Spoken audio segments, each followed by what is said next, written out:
मंत्र जाप के शिव जी ने पार्वती को मंत्र दीक्षा दिलाया वामदेव गुरु से। भगवान विठल ने नामदेव को प्रकट होकर कहा कि तुम शिवोबा खेचर गुरु से दीक्षा ले लो। तो दीक्षा के बिना जीवन व्यर्थ है।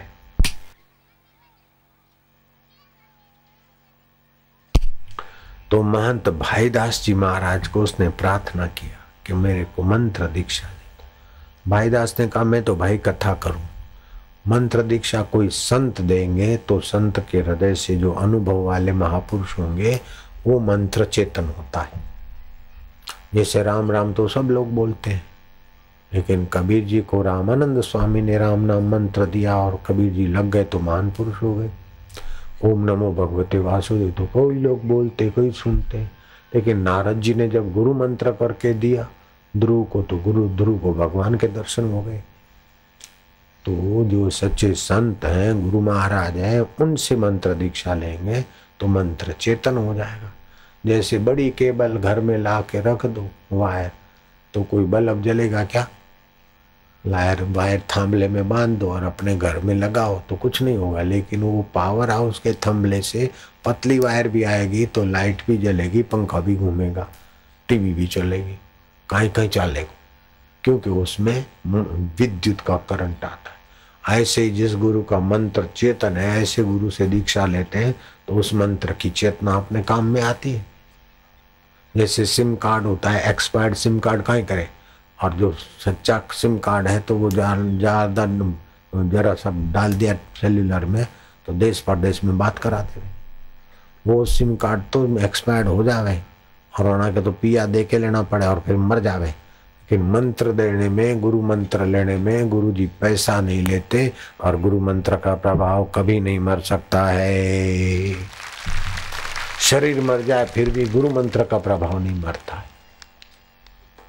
मरने के बाद पुण्य भी आदमी के साथ जाता है, पाप भी साथ जाता है और गुरु मंत्र का प्रभाव भी साथ रहता है। जब तक भगवान से नहीं मिले तब तक गुरु मंत्र पीछा नहीं छोड़े। ऐसा होता है मंत्र का प्रभाव। अगर भगवत प्राप्ति के लिए मंत्र जपे तो महंत भाईदास ने तो मंत्र दीक्षा नहीं दी, लेकिन गुरु मंत्र गुरु गोविंद राम जी से लिया और वो प्रीतम सूरदास प्राणायाम जो गुरु ने सिखाया और जप करता जाए। जप करते करते शरीर के कण बदले, मन पवित्र हुआ, बुद्धि में प्रकाश हुआ और बुद्धि मोक्षदायिनी बुद्धि बन गई। राजसी बुद्धि में से सात्विक, सात्विक में से मोक्षदायिनी बुद्धि। फिर तो उसकी वाणी में ऐसा प्रभाव, कभी भजन गाए तो लोग खड़े हो जाए और जो बोले तो बड़ी बड़ी शास्त्रों की बात है। पढ़ा लिखा नहीं सूरदास, और वो एक पंडित, दो पंडित, चार पंडित रखने पड़े और वो बोलते जा और पंडित लिखते जाए। हस्तलिखित पुस्तकों का ढगला हो गया और उनका फिर आश्रम एक बना, दूसरा, तीसरा, ऐसे करके 50 और 2 52 आश्रम अभी है उनके, प्रीतम दास के।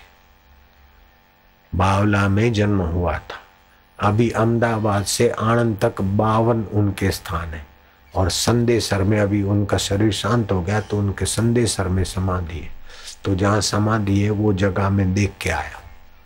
आनंद समझते न, नडियाद आनंद, आनंद के पास में संदेसर है, थोड़ा 10-8 किलोमीटर। प्रीतम दास महाराज की गद्दी उधर है।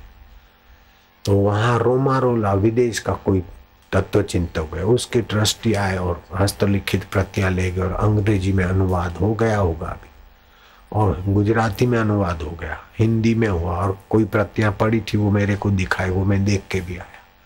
तो कहाँ तो सूरदास बालक और कहाँ मंत्र दीक्षा लिया और कहाँ अंदर का विज्ञानमय शरीर, आनंदमय शरीर जागृत हुआ और रच डाला शास्त्र।